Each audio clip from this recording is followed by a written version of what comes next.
Ok, ah, muchísimas gracias, Ale, y al equipo allá de la iglesia por la invitación. Es un honor para mí poder estar compartiendo con ustedes. Voy a hablar un poquito de mí para que puedan saber un poco, entrar ahí en contexto. Mi nombre, como dice ahí, Francisco Villalobos. Tengo 45 años, estoy casado hace 21 con mi esposa. Si vieron ahí un poquito la imagen que había en el Zoom, esas eran mis hijas. Tengo 3 hijas, ¿ya? Daniela, Natalia y Martina. eh, y mi esposa Tania.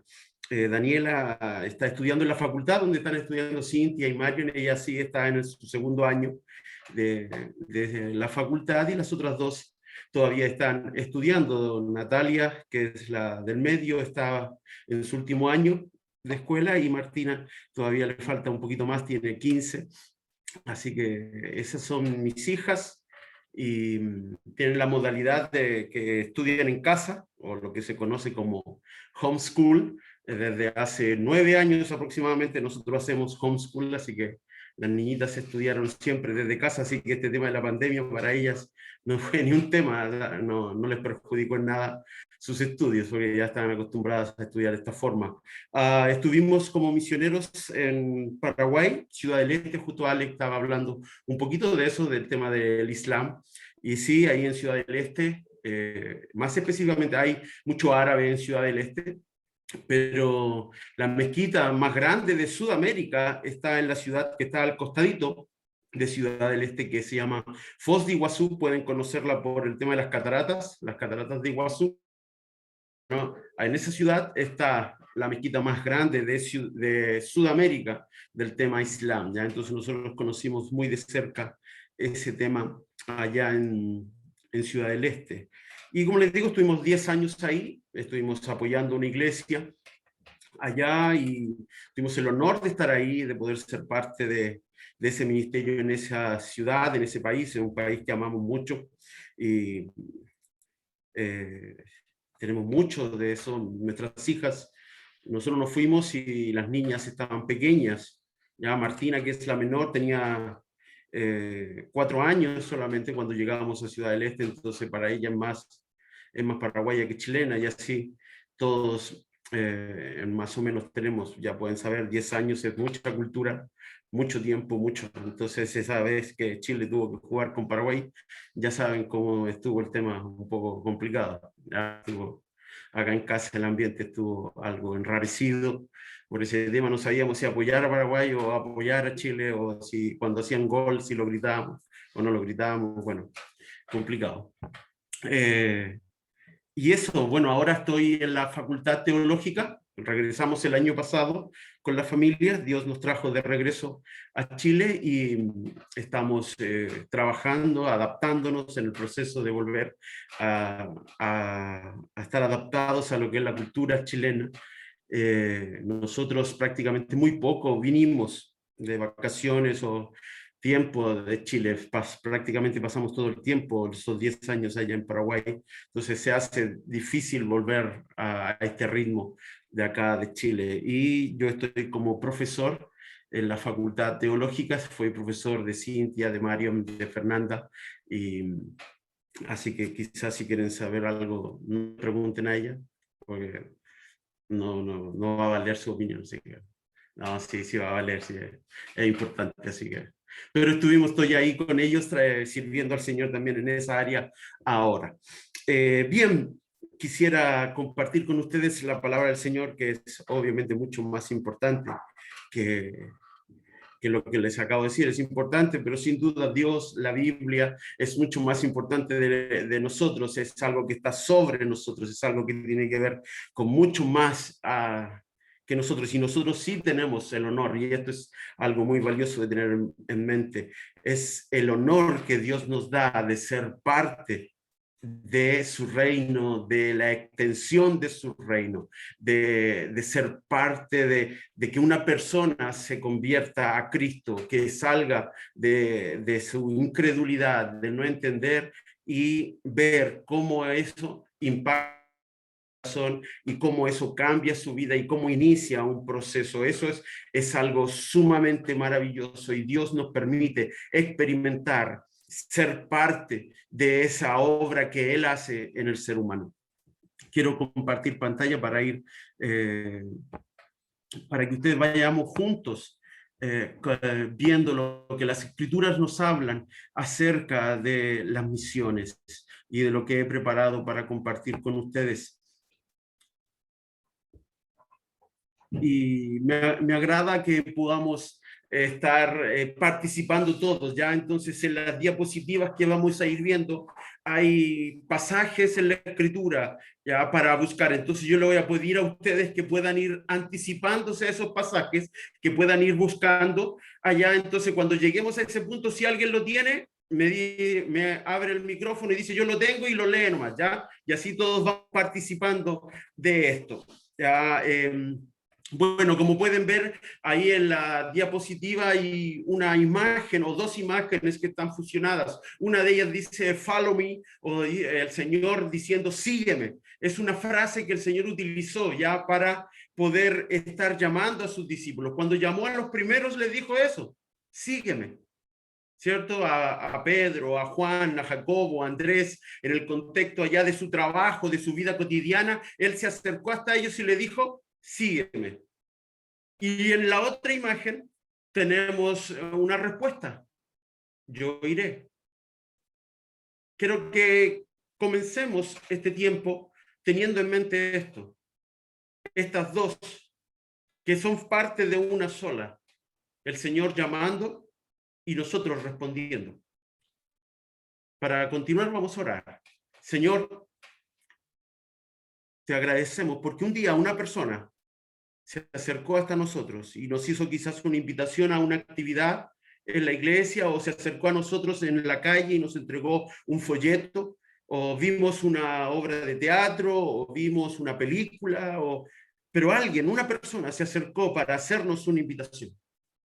Y en ese momento, tú, Señor, tocaste nuestras vidas. Y pudimos conocer a Jesús y comprender este maravilloso mensaje de transformación de vida. Hoy nosotros estamos aquí esta noche, conectados, compartiendo a través de una computadora, escuchando lo que tú, Señor, has venido haciendo durante mucho tiempo. Y ahora, Señor, queremos que esta reflexión, este mensaje, pueda quedar profundamente en nuestros corazones. Oro por el corazón de cada uno de los que estamos en este momento conectados. Oro, Señor, para que tú controles todo absolutamente dentro de esta conectividad. Que todos podamos mantenernos concentrados, que todos podamos mantenernos con buena conexión de internet, que todos podamos estar con buen espíritu, con buen ánimo, para escuchar tu voz. Señor, gracias por el honor que me das de poder compartir con mis hermanos en este momento. Acompáñanos, Señor, guíanos, impáctanos con tu palabra. Abre nuestros ojos, expande nuestra mente para que podamos comprender lo que tú tienes, Señor, para nosotros. Te lo pedimos en el nombre de Jesús. Amén. Muy bien, el Señor diciendo, sígueme. Y nosotros quizás analizando, ¿lo voy a hacer o no lo voy a hacer? ¿Voy a seguir o no voy a seguir? ¿Voy a responder a este llamado o no voy a responder? El mensaje lo he titulado La B de virtud juvenil. Quizás usted puede decir, bueno, ese título no tiene que ver mucho con las misiones, no tiene que ver mucho con ir y predicar el evangelio, pero creo que al final de la reflexión quizás sí vas a entender por qué le puse esto. La B de virtud juvenil. Obviamente debemos ir entendiendo algunas cosas más sobre esto. Vivimos en un mundo hoy en día, los últimos 2 años sobre todo, que lo podemos resumir en esta palabra, globalización.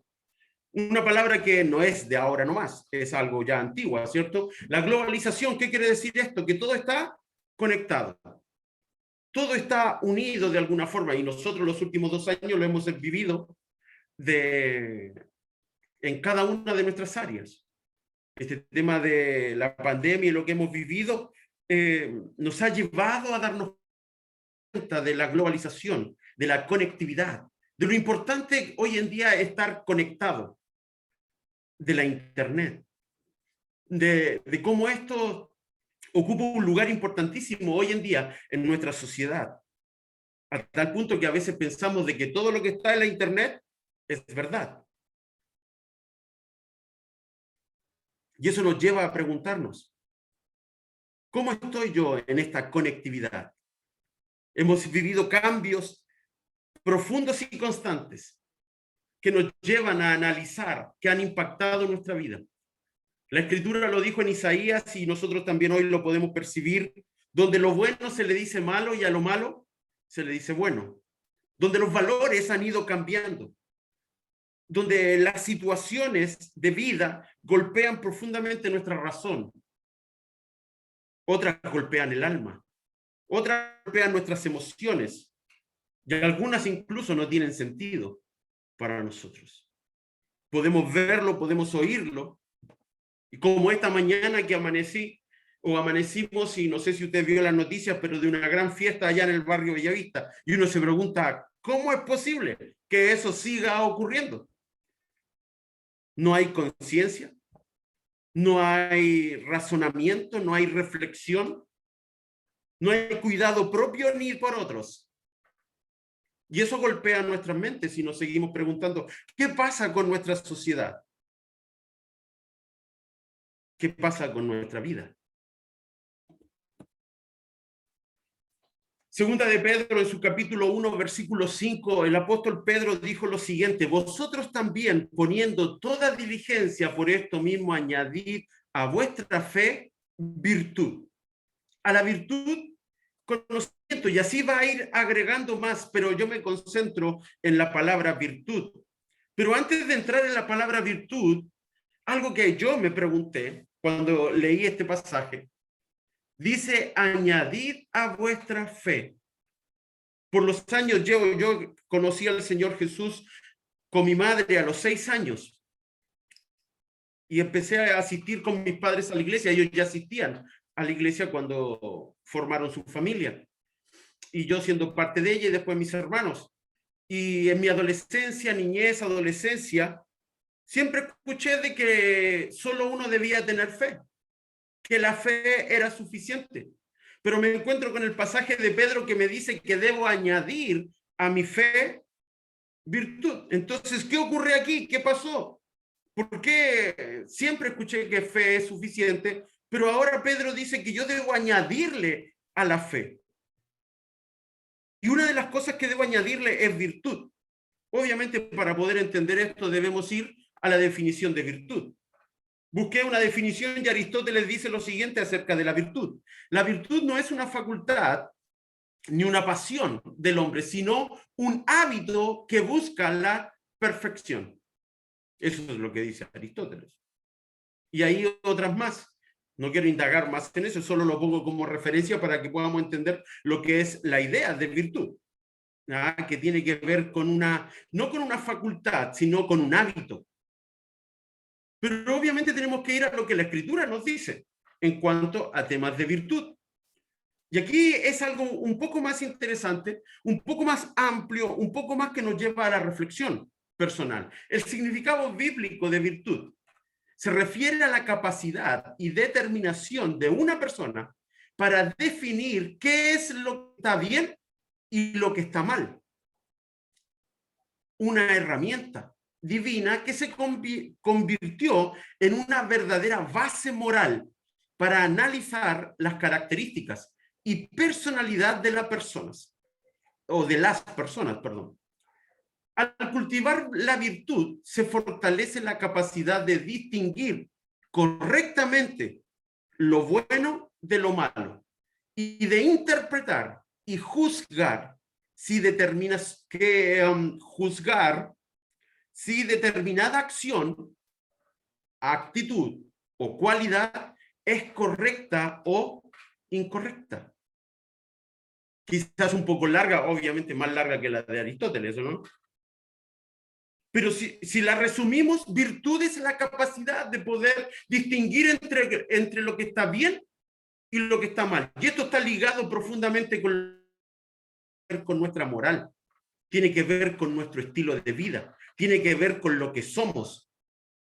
Pedro dijo que entonces a nuestra fe debemos añadirle virtud, esa capacidad, ese hábito de poder distinguir de lo bueno de lo malo, de lo que es correcto de lo que es incorrecto, de aquello que yo debo vivir y de aquello que no debo vivir. Ahora esto nos lleva a una pregunta. ¿Qué estás realizando con la vida que tienes? O quizás la pregunta debería ser, antes que esta, debería ser, ¿tengo virtud? ¿Me considero una persona que tiene virtud? ¿Qué estás haciendo con esta vida que tienes, que Dios te ha proporcionado? Y quizás algo que es más, no sé si decir complicado, pero que es algo que eh, todos debemos preguntarnos. ¿Tienes claro cuál es el propósito de tu vida? ¿Sabes a dónde apuntas? ¿Sabes hacia dónde, en qué dirección vas? ¿Tienes claro eso en tu vida? ¿Cuál es tu propósito? Escuchaba algunos ahí que Cintia estaba preguntando de las vidas de ellos y contaban, algunos están estudiando, otros hicieron sus emprendimientos, otros han tenido que adaptarse a esta forma que hemos tenido de vida estos últimos 2 años. En Paraguay yo trabajé como capellán en 2 colegios cristianos y a la vez también como profesor del área de Biblia del colegio. Yo estaba a cargo de toda el área de Biblia del colegio. Y la capellanía es algo que allá en Paraguay es muy común, pero acá en Chile no tanto. Por ejemplo, yo no escuché muchas veces que cada colegio tenga un capellán. Sí lo he escuchado, por ejemplo, en las instituciones, hospitales o el ejército y así. Algunos usan ese término y hay una persona allí. Incluso creo que ahora está en el gobierno hay un capellán. Hay una persona que está allí para cumplir ciertas características o cumplir ciertos principios o actividades. Y yo trabajaba allá y me daba cuenta de la importancia de la capellanía, del propósito. Dios me dio la posibilidad de que mi ministerio se extendiera, no solo al área de estar en la iglesia, sino que también en el área educativa. Qué importante es. No sé si alguna vez han leído ustedes que alguien escribió lo siguiente o dijo lo siguiente, dice, si la Biblia estuviese más en los colegios, habría menos gente en las cárceles. Pero la paradoja es que en las cárceles te dejan ingresar con las Biblias sin problema alguno y en los colegios no. Eso es algo terriblemente contradictorio, porque la palabra de Dios tiene la capacidad de transformar a las personas y darle un propósito, que entienda el propósito de su existencia. Virtud es algo que nosotros debemos tener. Ustedes como jóvenes y las personas creyentes necesitan tener virtud en sus vidas. Necesitan tener esa capacidad de escoger lo que está bien y lo que está mal. Pasaje para considerar. Proverbios capítulo 11, versículo 30 dice, el fruto del justo es árbol de vida y el que gana almas es sabio. El que gana almas es sabio. Eso está ligado con nuestro propósito, con nuestra razón de existencia. Y otro versículo que es más conocido, Hechos 1:8, pero recibiréis poder cuando haya venido sobre vosotros el Espíritu Santo. Y me seréis testigos en Jerusalén, en toda Judea, en Samaria, hasta el último de la tierra. Usted puede ver que en la diapositiva está destacada la palabra me seréis o la frase me seréis testigos. Eso es propósito. Ahí está tu propósito. Ahí está la razón de tu existencia. MacArthur dijo que si todavía estábamos con vida este día es porque todavía hay personas que necesitan de Jesús. Me seréis testigos. No puedo evitar preguntarme al leer esto, ¿soy un testigo? Todos entendemos el concepto de testigo, ¿cierto? Una persona que habla de algo que experimentó o vivió. o vio. Eso es un testigo en simples. Y ahí el Señor Jesús, que son las palabras del Señor Jesús, después de que alguien le preguntó, o que los discípulos le preguntaron, Señor, ¿vas a restaurar el reino ahora? El Señor le dijo, no, a ustedes no les toca saber los tiempos, las sazones, el calendario del Padre. No les toca a ustedes saber eso. Y ahí viene este versículo, pero recibiréis poder cuando haya venido sobre vosotros el Espíritu Santo. Y me seréis testigos. Propósito de existencia, mis queridos, es ese, ser testigos. Como dice Proverbios, ganar almas. Es una persona sabia. Tristemente, hoy en día, nuestro pensamiento está muy lejos de esto. El pensamiento hoy en día en las iglesias está muy lejos de esto. El día domingo se puede estar sentado allí escuchando la palabra, se puede estar escuchando y siendo parte de un programa maravilloso, música espectacular, tiempo de prédica genial, un ambiente muy agradable, pero el lunes es otra cosa. No es lo mismo. Hay algo que ocurre. ¿Somos testigos el lunes?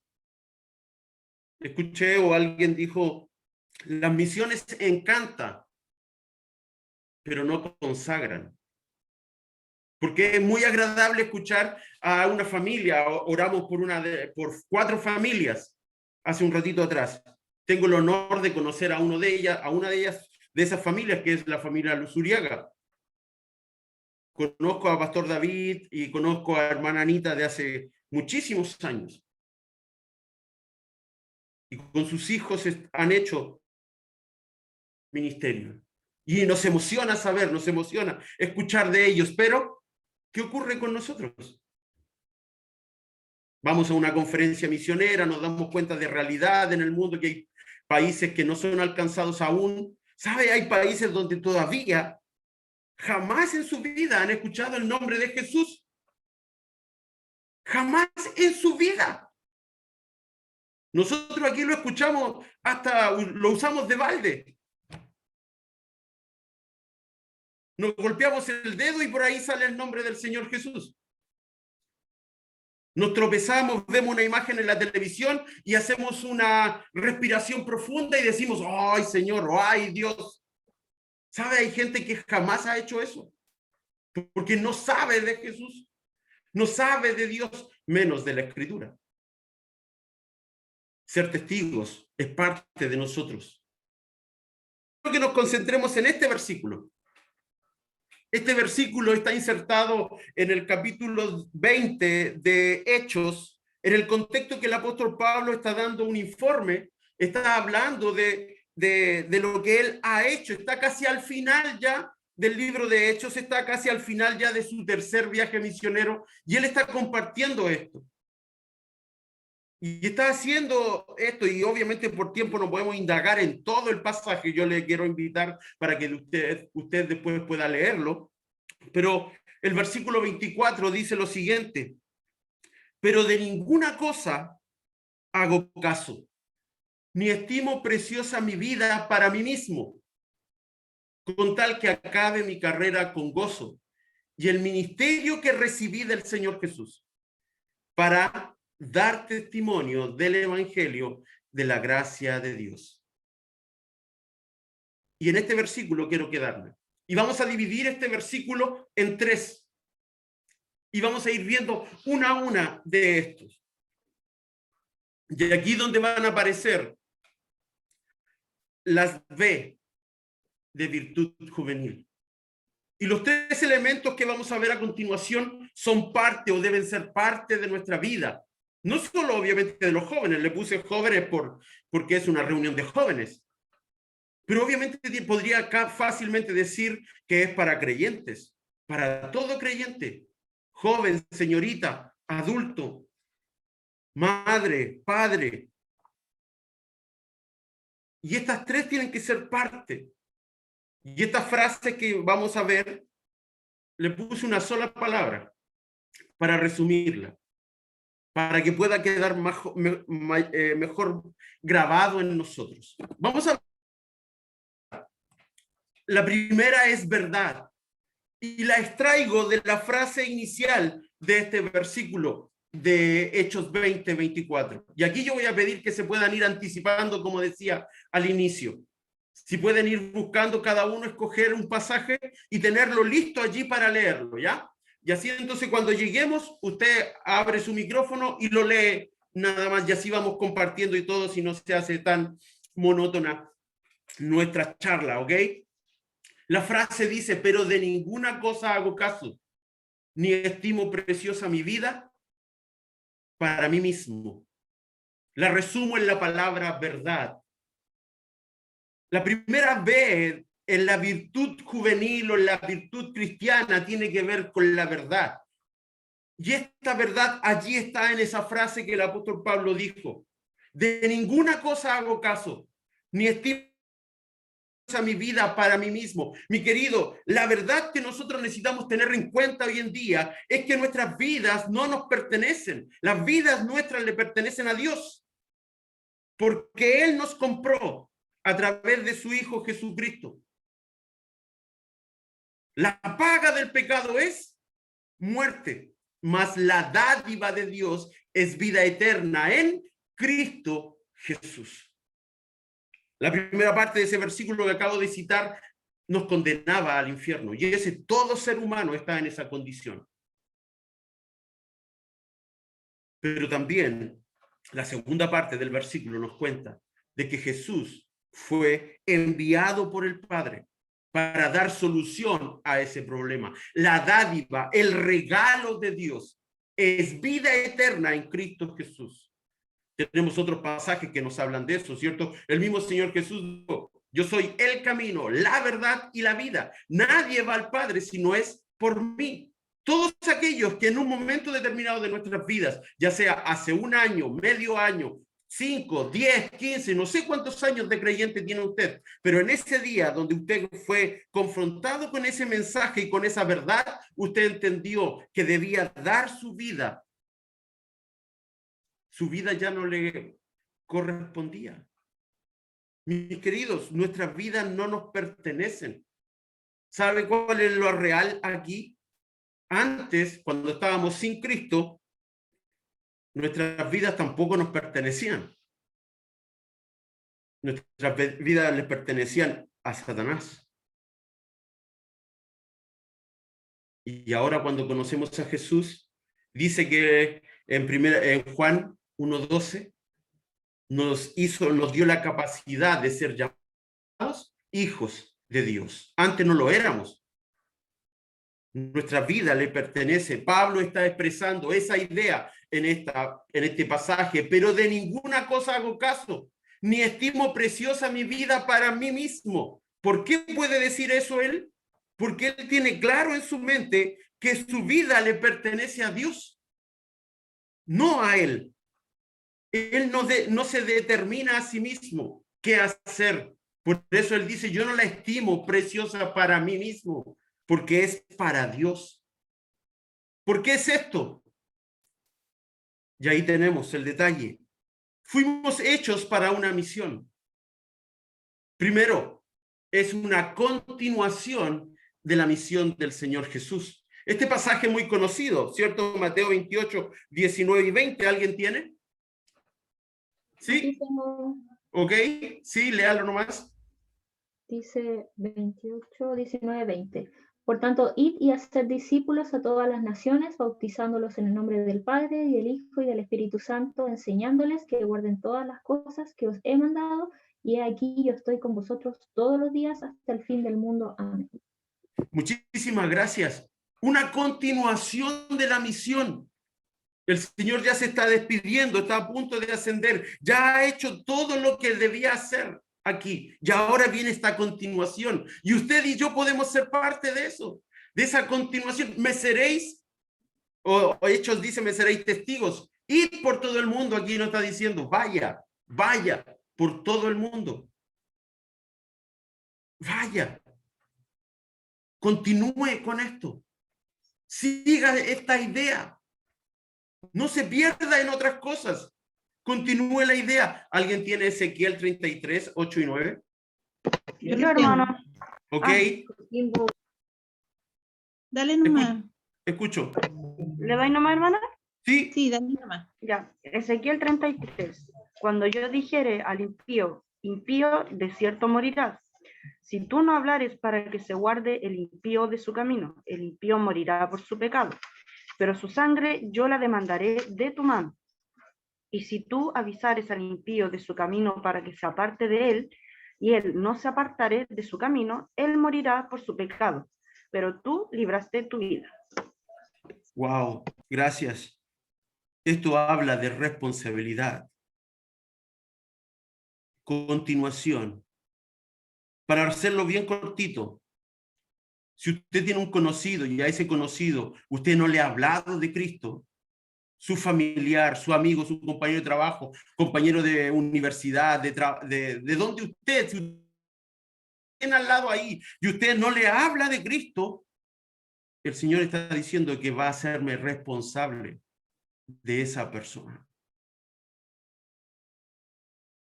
Yo no sé si eso toca un peso en tu corazón en este momento, porque te hago pensar por unos segundos, ¿cuántas personas han estado a tu lado durante este año? Uno puede decir, bueno, no mucho porque hemos estado encerrados todo el tiempo. Pero eso es una limitación. Usted va a poder decirle, Señor, ese año, el 2020, el 2021, no vamos a contarlo porque en realidad no estuvimos en cuarentena, estuvimos encerrados. Entonces, la sangre de esas personas o esas personas que estuvieron cerca mío, vamos a pasar por alto esos 2 años, ¿ok? Empecemos desde 2022 nomás. ¿Podríamos decirle eso al Señor? No, sin duda no, somos responsables. ¿Por qué? Porque la misión que el Señor empezó, la dejó, nos da el honor de continuarla, de ser parte. Hechos nos dice que debemos ser testigos. ¿Dónde? En Judea, Samaria, Jerusalén, Judea, Samaria, hasta lo último de la tierra. ¿Sabe? Eso es algo simultáneo.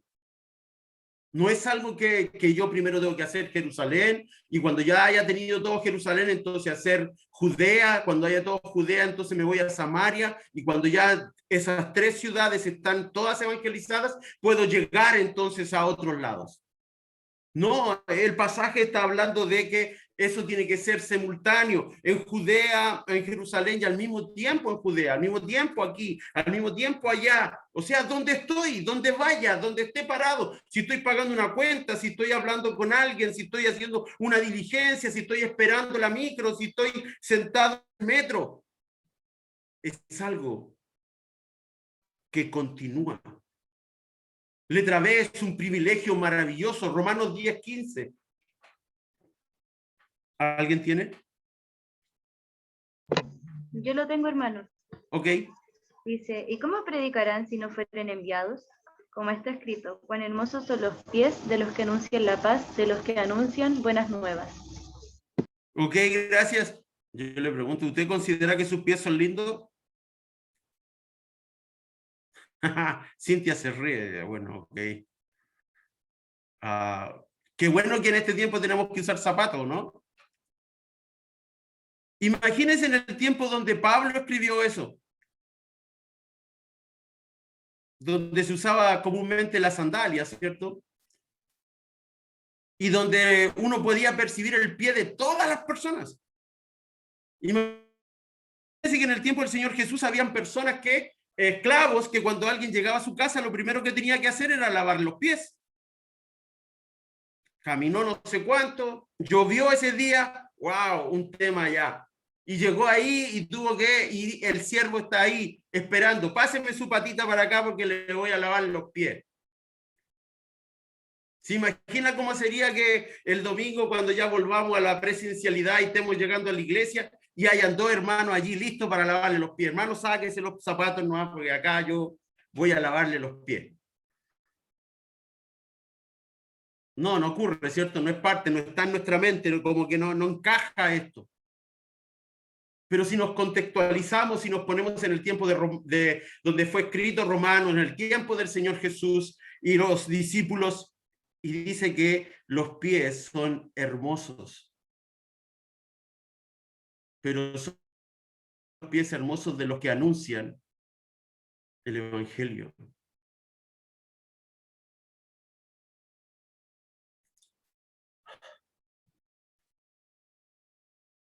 ¿Usted ha recibido alguna vez o ha querido dar una buena noticia? Bueno, Cintia, Marion, Fer están compartiendo una buena noticia, ¿cierto? Terminaron la facultad el primer semestre, todos ya aprobaron. Bien. Esa es una buena noticia, ¿no? Bueno, para ella sí, el resto ni ahí. ¿No? ¡Qué bueno! Ok, pero imagínese que usted se gana un premio así grande de dinero. Quiere guardárselo para usted nomás porque no quiere que nadie le pida, ¿cierto? No, quiere contarlo, quiere saber, quiere que todo el mundo sepa que usted se ganó. Recuerde que el Evangelio son buenas nuevas. Y una persona que quiere contar buenas noticias no se va a quedar quieto, se va a mover. El pasaje allí dice que son preciosos los pies de los que anuncian. Es un privilegio, es un honor poder tener la posibilidad de compartir el Evangelio con otra persona,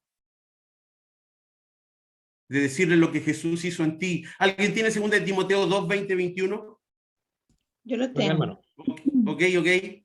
Pero en una casa grande no solamente hay utensilios de oro y de plata, sino también de madera y de barro, y unos son para usos honrosos y otros para usos viles. Así que si alguno se limpia de estas cosas, será instrumento para honra, santificado, útil al Señor y dispuesto para toda buena obra. Gracias.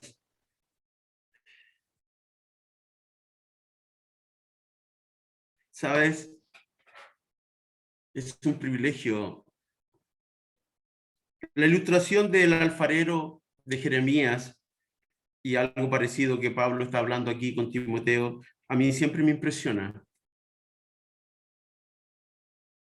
Hoy en un mundo donde pareciera de que lo relevante y lo importante es decir todo lo que soy, todo lo que hago, todo lo que he logrado, es totalmente opuesto a lo que la Escritura dice. Alguien dijo que todo lo que Pablo decía que era y que él lo estimaba como basura, están en los currículos de muchos cristianos hoy en día.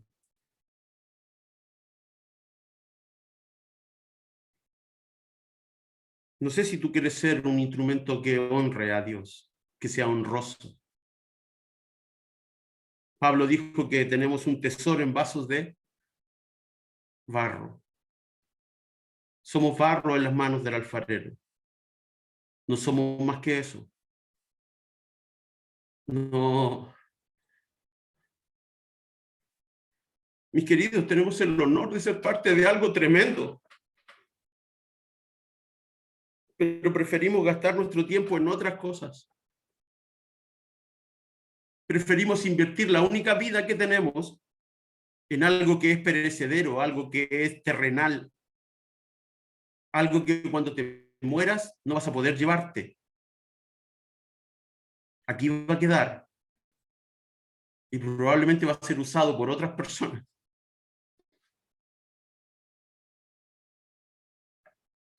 La verdad es que nuestra vida no nos pertenece.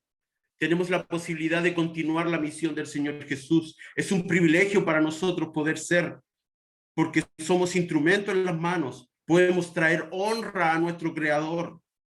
Y eso tiene un significado eterno. Eso no se muere, eso no se pierde. Eso queda en la eternidad. ¿Alguien tiene Proverbios 11:30? Creo que lo leí al principio, pero leámoslo otra vez. El fruto del justo es árbol de vida, y el que gana almas es sabio. Ciertamente el justo será recompensado en la tierra. ¿Cuánto más el impío y el pecador? El que gana almas es sabio. ¿Te consideras sabio? A veces uno dice, bueno, sabio, como que, como, no, ¿verdad? Pero acá el proverbio está diciendo, la persona que gana almas es sabio. La persona que invierte su vida en alcanzar a otro. Una de las frases que más se ha repetido hoy en día acerca de la gente, lo que se dice que la gente que está en la primera línea, ¿cómo se les dice a ellos? Que ellos son unos héroes. ¿Y por qué se les dice eso? Porque están dispuestos con sus vidas a salvar otras vidas. Y aquí el proverbio que fue escrito hace cantidad de años atrás está hablando acerca de obviamente temas que tienen que ver con la espiritualidad. Digo, es fascinante escuchar o que alguien venga y diga, gracias, salvaste mi vida. Por tu trabajo, salvaste mi vida. Pero una persona sabia es una persona que dedica su vida a salvar a otros. Eclesiastés capítulo 3, versículos 10 al 15. ¿Quién tiene? Yo lo tengo, hermano. ¿Ok? Yo he visto el trabajo que Dios ha dado a los hijos de los hombres para que se ocupen en él. Todo lo hizo hermoso en su tiempo y ha puesto eternidad en el corazón de ellos, sin que alcance el hombre a entender la obra que ha hecho Dios desde el principio hasta el fin. Perdón. ¿Es hasta ahí o sigo, hermano? Dice hasta el 15. Sí, hasta el 15. Ya.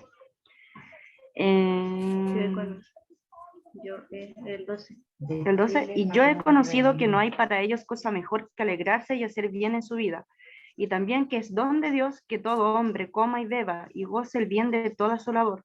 He entendido que todo lo que Dios hace será perpetuo. Sobre aquello no se añadirá, ni de ello se disminuirá.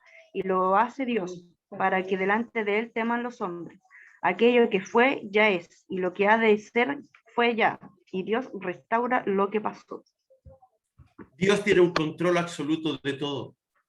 Permite que nos gocemos y nos alegremos, que vivamos la vida, pero que nos hace también un recuerdo que hay cosas que son terrenales y otras que son eternas. ¿Y dónde vas a invertir? ¿En lo terrenal o en lo eterno? ¿Dónde vas a desarrollar tu vida? John Wesley, que fue un hombre que dedicó su vida al Señor, dijo, no tienes nada que hacer sino salvar almas. Si no tienes nada que hacer, salva almas. Ese era su punto. Tenía clara la verdad. Tenía claro la misma frase o el pensamiento de Pablo. Pero de ninguna cosa hago caso ni estimo preciosa mi vida para mí mismo. Mis queridos, otra vez les digo, nuestras vidas le pertenecen al Señor. Y tenemos una sola chance de vivirla. Una sola chance de vivir esta vida. ¿Qué vamos a hacer con ella? Esa es la verdad.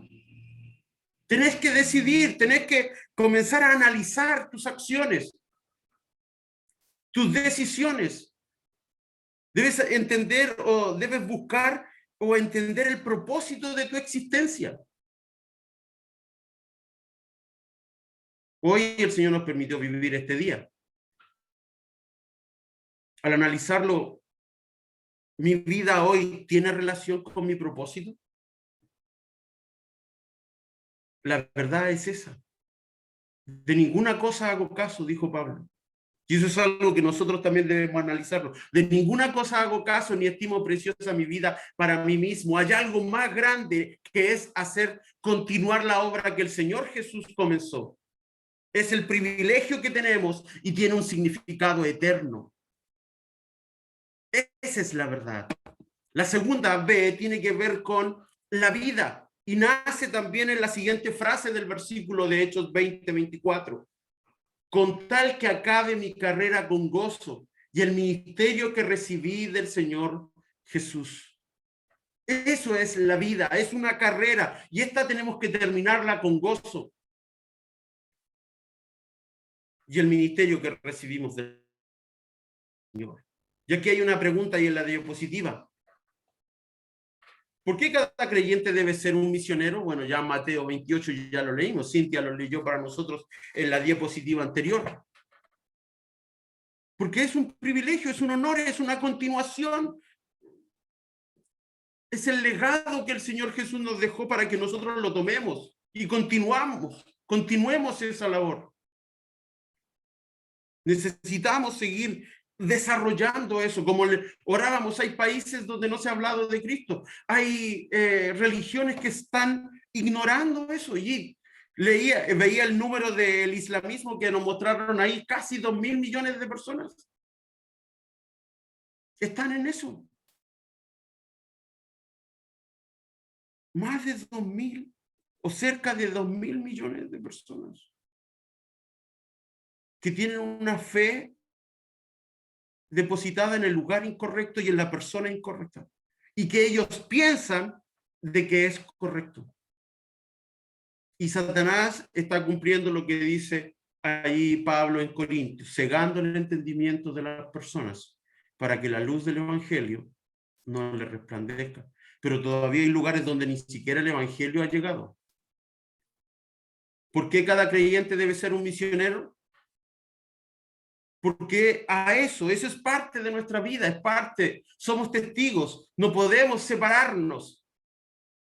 ¿Has escuchado esa expresión? No, yo en mi trabajo secular, yo en mi vida secular. A mí, yo cuando escucho eso pienso, bueno, esa persona entonces tiene dos vidas. Una es la iglesia y la otra es secular. Y probablemente en su vida secular es de esos creyentes que son como James Bond, son agentes secretos, son 07. Nadie sabe que es creyente.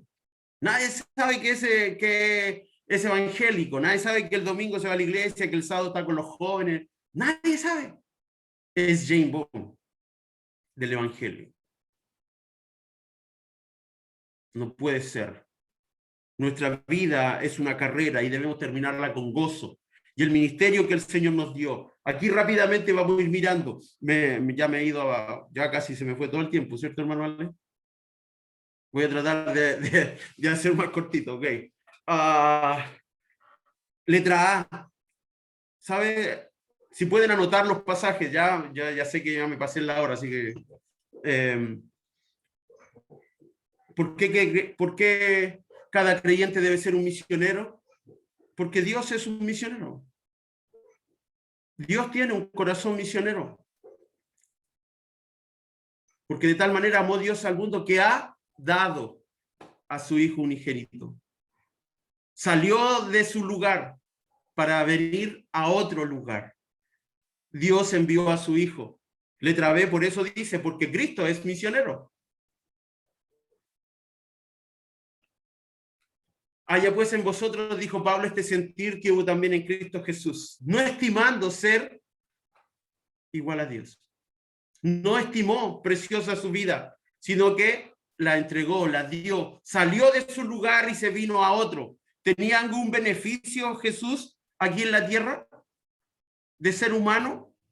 No, no tenía ninguno. ¿Era Dios o es Dios? Porque Dios es misionero, porque Cristo es misionero, porque el Espíritu Santo es misionero. Si ustedes leen Hechos capítulo 13, versículos 1 al 4, se van a dar cuenta de eso. Un pasaje allí dice, y apartarme a Bernabé y a Saulo para la obra que yo los he preparado.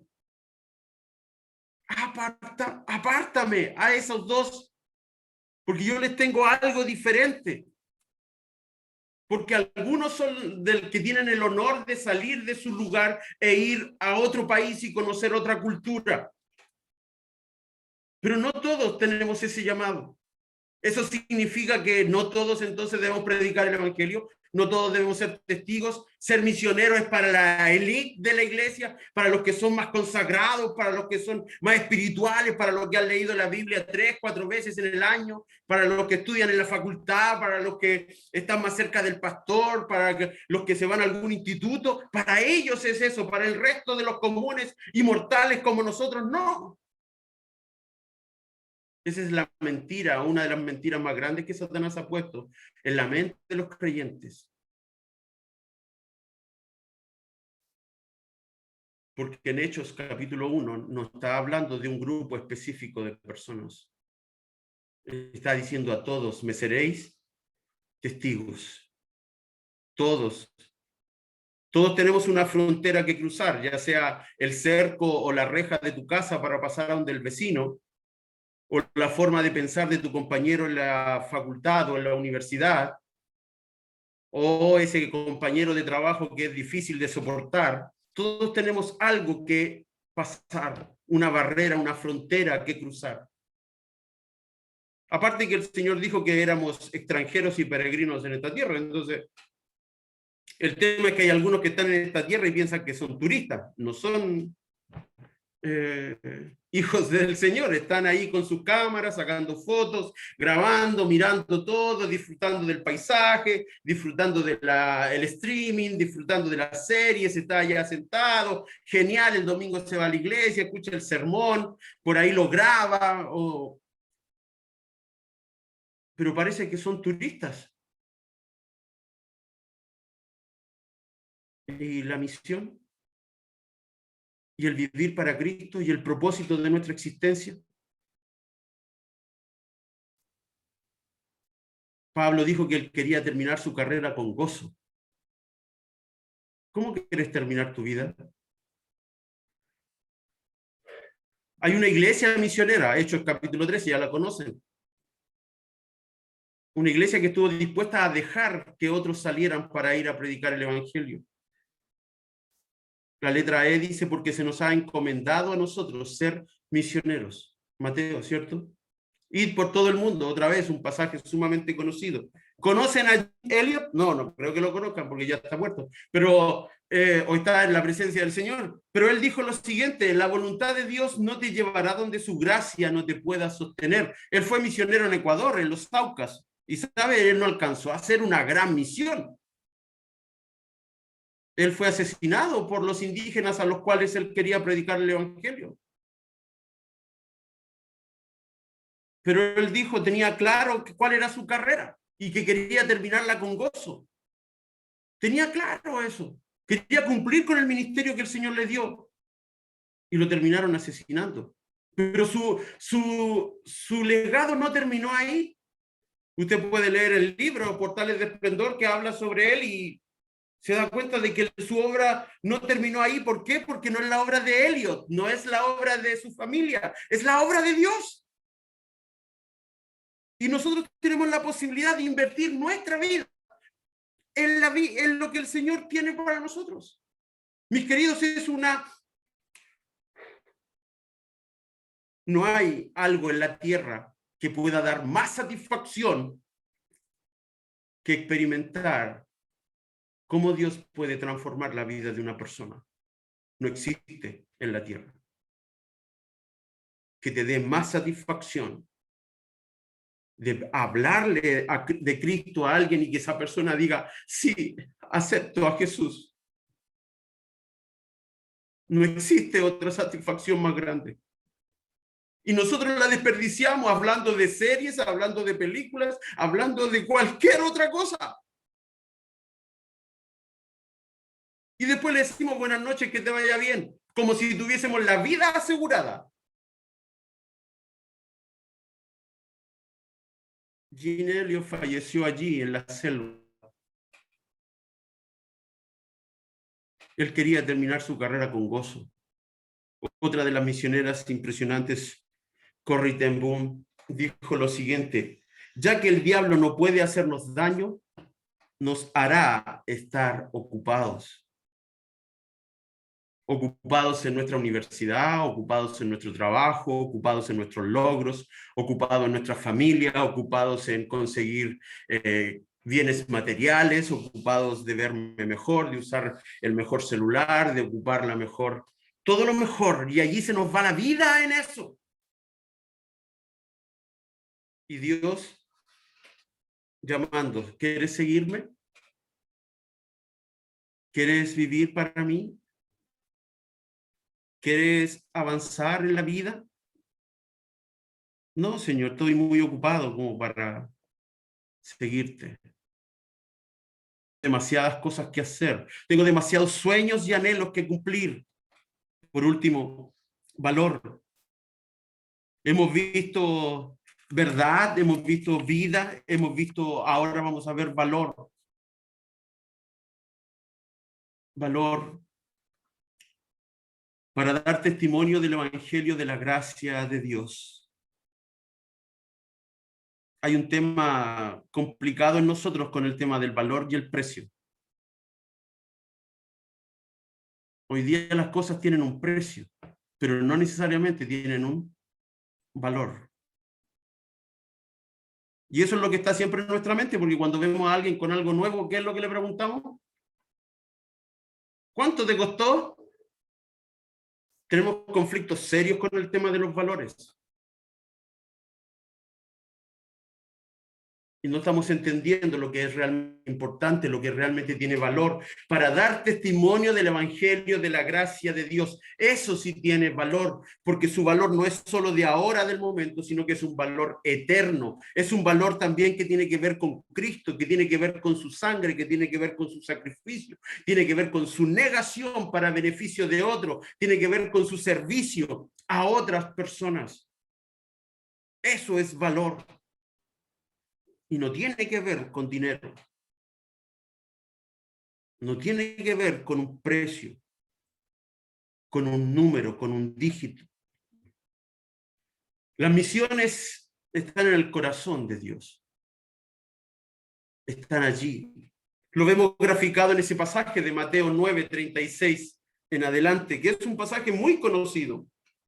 Y nos vamos a concentrar ahí porque todos estos puntos que están ahí nacen en este versículo. Dice, recorría Jesús toda la ciudad y aldeas, enseñando en las sinagogas de ellos y predicando el evangelio del reino, sanando toda enfermedad y toda dolencia en el pueblo. Y al ver las multitudes, tuvo compasión de ellos, porque estaban desamparados y dispersos, como ovejas que no tienen pastor. Entonces dijo a sus discípulos, a la verdad la mies es mucha, mas los obreros pocos. Rogad pues al Señor de la mies que envíe obreros a su mies.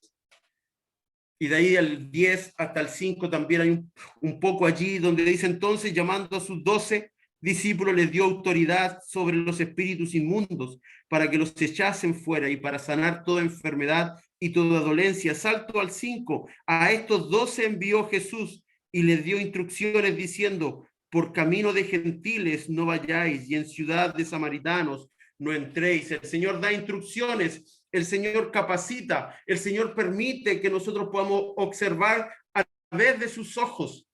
Y eso es lo que nosotros necesitamos hoy en día, que los creyentes puedan estar observando y viendo la sociedad como Dios o como Jesús lo ve. Porque si lo vemos como nosotros, con nuestros ojos terrenales, humanos, carnales y exigentes y prejuiciosos, no vamos a llegar a ningún lado. Pero debemos mirarlo a través de los ojos de Jesús. La observación de Jesús, ¿cuál fue? Tuvo compasión, ¿cierto? Los miró, se dedicó, se detuvo y observó y expresó esa frase de compasión. Tuvo compasión de ellos. ¿Por qué? Porque eran como ovejas que no tienen pastor. Están allí dando vueltas, algunas en más peligro que otras, otras sin comer, otras sin tomar agua, otras sin protección. Así los vio. Y nosotros los miramos y decimos, oh, qué pecador que es ese. Oh, ¿cómo le voy a amar a ese si no ama a nadie? ¿Cómo le voy a predicar a fulano si es más duro que otro, que una piedra? Y así estamos nosotros. William Carey vio la necesidad de la India y gastó su vida contando la historia de Jesús. Gastó su vida diciendo una sola frase, hablando solo de Jesús. ¿Cuál es la condición? Versículo 37. Entonces dijo a sus discípulos, a la verdad, la mies es mucha, mas los obreros pocos. Como les decía hace algún ratito atrás, las misiones encantan, pero no consagran. Nos gusta escuchar de misiones, Nos gusta escuchar de familias dónde están y hacer preguntas y todo ese tema es atractivo, es llamativo, es simpático, es agradable. Pero cuando toca la hora de estar consagrado yo, ahí es donde no me agrada el asunto, porque no estoy dispuesto a salir de mi zona de confort.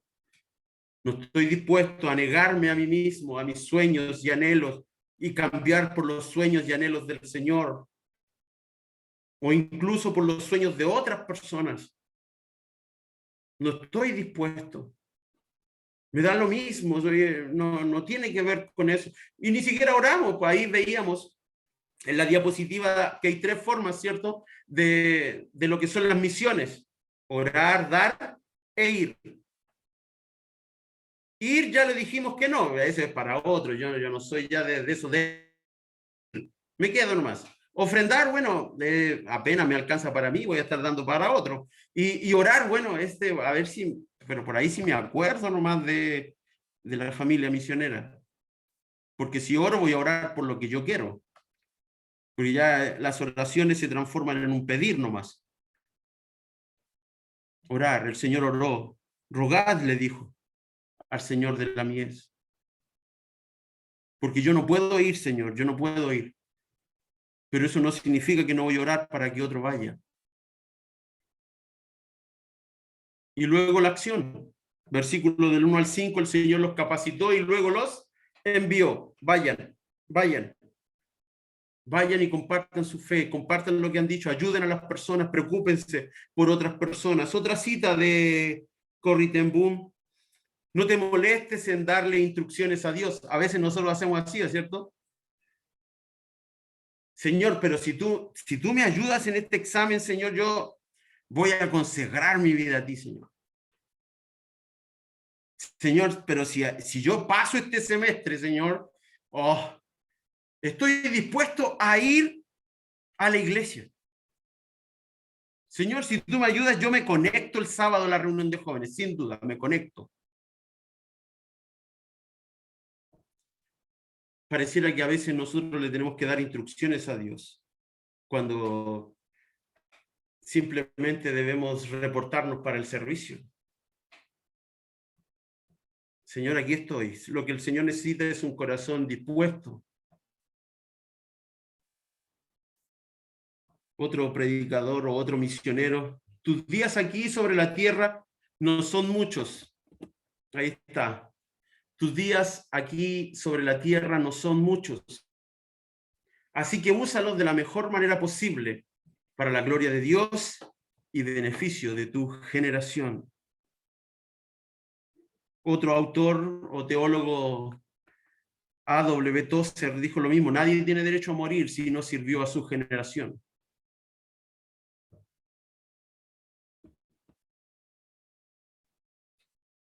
Proverbios 19:27, cesa, hijo mío, de oír las enseñanzas que te hacen divagar de las razones de sabiduría. A veces nuestras mentes están perdidas en cualquier pensamiento, en cualquier idea. ¿Habrán existido los ovnis? ¿Habrá vida en otro planeta? ¿Qué serán esas luces hoy que aparecen ahí en la noche? ¿Qué opináis de eso de la NASA, que dijo que ni aseguraba que existía vida en otro planeta? ¿Qué opináis de la empresa esa que está buscando agua en Marte? En África la gente no tiene agua, pero andan gastando dinero en Marte. Y nosotros entramos en ese juego. Le dice el consejo de Salomón, dice: hijo, aparta tu oído de las enseñanzas que te hacen divagar. No pierdas tu tiempo en eso que te hace perder lo que es realmente sabio. Disciplínate a hacer lo que es correcto. La obra misionera es responsabilidad de todos, mis queridos, no es solo de unos, no es de algunos nada más, es de todos. Todos somos responsables, Todos de alguna forma tenemos que cruzar una barrera, una frontera, algo que debemos pasar para alcanzar a otros. Jerusalén, cada uno de nosotros sabe cuál es su Jerusalén, cuál es su Judea, cuál es su Samaria y hasta dónde puede llegar. La obra misionera es el plan de Dios. Y eso está clarísimo. Sacó una familia de un lugar para formar una nación. Pero note el dato. Sacó de un lugar para llevarla a otro lugar. Sacarlos de su zona de confort y los llevó a otro lado. Estoy hablando de Abraham y su familia. Y usted puede ver eso en el Antiguo Testamento, cómo eso fue algo reiterativo. Ir e ir a otro lugar. La obra misionera es el corazón de Dios. No hay duda de eso. La Escritura es muy clara. Ahí está la imagen otra vez. Seguirme, el Señor está haciendo un llamado, sígueme. ¿Cuál va a ser su respuesta? ¿Va a ir o va a seguir ignorando esta situación? ¿Va a seguir pensando de que las misiones es para un grupo específico de personas? Pensando de que, bueno, otro le hablará, otro le dirá, otro hará. Yo tengo mis sueños, yo tengo mis anhelos. Recuerde que su vida, Santiago dice que nuestra vida es como la niebla, ¿cierto? Que aparece en la mañana y luego desaparece, se desvanece. ¿En qué quiere invertir su vida? ¿En tener éxito en su carrera? No digo que las carreras sean malas, por favor, no estoy entrando en ese tema, no quiero que se me entienda bien. Pero ¿en qué está concentrado? Porque recuerde que donde está su corazón, allí está su tesoro. Si su tesoro es la universidad y tener un título, y después de eso dedicarse a trabajar para ganar dinero, ok, probablemente lo logre. Pero recuerde que todo eso se va a quedar acá. Y usted no va a ganar absolutamente nada. Y tiene la posibilidad de ser parte de la obra más grande que hay en esta tierra. No hay nada más gratificante que ser parte de la obra de Dios. Porque es un honor. Oramos. Señor, gracias por este tiempo. Gracias, Señor, por tu palabra. Gracias, Señor, por lo que tú haces en nuestras vidas. Gracias porque a veces, Señor, tú nos hablas directamente. Ayúdanos para no ser personas que escuchamos un mensaje, que somos parte o somos participantes y que es eso solamente y nada más. Ayúdanos a que no tener un pensamiento que sea egoísta, egocéntrico, orgulloso, sino un corazón que sea sensible a lo que tú estás desarrollando y que lo que has venido desarrollando a través del tiempo. Nos estás llamando a seguirte. Ayúdanos a analizar y optar por seguirte, Señor. Por donde estamos, en las carreras que estamos estudiando, en los trabajos donde estamos, o en la ciudad donde estamos, con la gente que estemos, que el primer tema que salga de nuestra boca sea Jesús. Lo que Él ha cambiado, cómo ha impactado mi vida, que la Biblia sea ese libro del cual siempre quiero charlar, siempre quiero conversar. Que otros sepan que yo te pertenezco, Señor. Que quiero dedicar mi vida para ti, para tus cosas, para tu reino. Que puedo desarrollarlo quizás con la carrera que estoy estudiando, que la puedo utilizar para el progreso del Evangelio y no solo para ganar dinero y comprar cosas. Señor, ayúdanos para comprender esta verdad, para entender que la vida que tenemos tú la proporcionas y que nosotros debemos utilizarla y invertirla de la mejor manera posible. Gracias, Señor, por el honor que me diste de compartir esta noche con estos hermanos, estas personas, estos jóvenes, estas señoritas. Señor, bendice sus vidas, sus corazones. Agradecido estoy y lo pido y lo digo todo en el nombre de Jesús. Amén.